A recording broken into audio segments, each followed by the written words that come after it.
This is the Dallas Morning News. It's Friday, August 8th. Sunny and hot today with a high topping out at 102. Clear and warm tonight with a low of 80. Not much relief on the way this weekend with highs both Saturday and Sunday around 100 and overnight lows in the upper 70s. There's a slight chance for some rain on Saturday, but other than that, mostly sunny skies expected. Looking ahead for the next 7 days, the high will be around the century mark, with small chances for rain in the middle of next week. Here are today's headlines.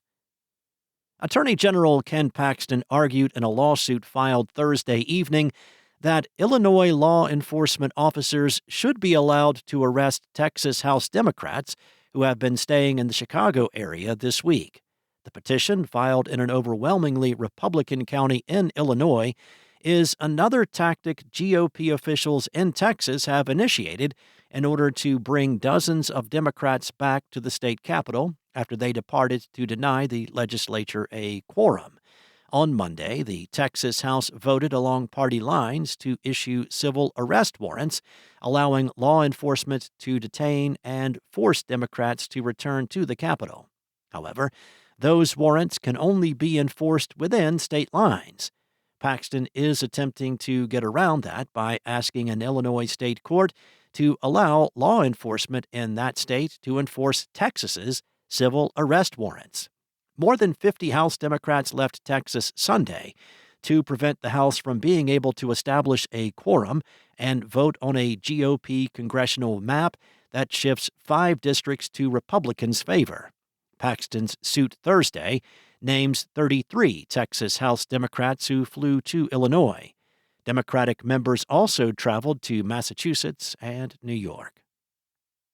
In other news, Dallas's Park and Recreation Department is looking to slash $3 million from its budget by cutting positions, closing pools, and reducing hours of recreation centers. The city's Park and Recreation Board will meet Thursday to discuss proposed cuts. On the chopping block are aging community pools that Jenkins said had no life left in them.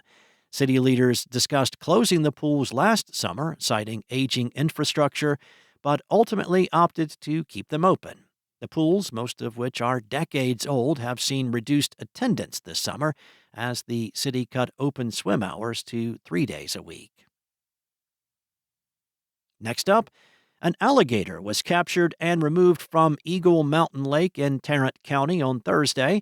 The 11-foot-long adult male alligator was safely measured, tagged, and relocated to a protected, more remote location. It weighed close to 300 pounds.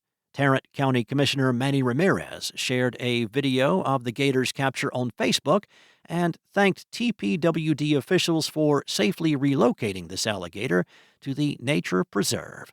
If you see an alligator, officials ask that you call the Fort Worth City's Marshal Office at Lake Worth at 817-238-9090. If an alligator poses a threat to human safety, officials said to call the Texas Parks and Wildlife Department's district office. And the growth of Chicago-based Italian beef sandwich and hot dog chain Portillo's has been hindered by its high-profile, high-dollar expansion into Texas. That's according to CEO Michael Asanlu during an earnings call earlier this month. Flat growth in Texas from the second quarter is raising questions about whether the 95-unit chain is growing too fast. It took 60 years for Portillo's to make it to Texas. When the company agreed to expand, specifically to Dallas-Fort Worth first, it did so in dramatic fashion, with 7 restaurants open in the region today and 2 more on the way. Portillo's debut in the colony in 2023 was one of the biggest restaurant expansions of the year in Dallas-Fort Worth. The restaurant in the $1.5 billion Grandscape development averaged $48,000 in sales per day in its first month and a half. Now, if sustained, that would equal $17 million per year, Asanlu said back then. Fast forward to now, and Asanlu has quieted his former bullishness on DFW and Texas. He believes the company was lulled into a false sense of security with the success of the colony. As a result, The company has tamped down all marketing, meaning fewer dollars went to other expansions, like in Houston.